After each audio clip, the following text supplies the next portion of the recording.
তোমরা যারা 2024 সালে মাধ্যমিক পরীক্ষা দিয়ে পাস করে ক্লাস 11-এ উঠেছ, তোমাদের জন্য খুব শীঘ্রই প্রকাশিত হতে চলেছে সম্রাট একাডেমি মাধ্যমিকের সমস্ত বিষয়ের তোমাদের যে সেমিস্টার হিসেবে পরীক্ষা হবে, সেই সেমিস্টার হিসেবে সমস্ত বই কিন্তু প্রকাশিত হচ্ছে আগামী 14ই জুন এবং 15 জুনের মধ্যে।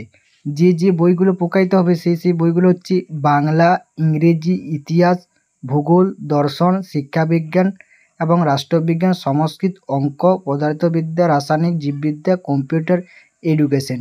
এই বইগুলো আগামী 14ই জুন এবং 15 জুন সম্রাট একাডেমি সাজেশন সিরিজ থেকে বইগুলো প্রকাশিত হচ্ছে। তাই তোমরা চাইলে কিন্তু এই বইগুলো কিন্তু সংগ্রহ করে নিতে পারো, ঠিক আছে? খুব উপকারে তোমাদের দেবে। একদম সাজেশন ভিত্তিক, একদম এমসিকিউ উত্তর সহ কিন্তু করে দেওয়া আছে এই বইয়ের মধ্যে সমস্ত কিছুই, ঠিক আছে?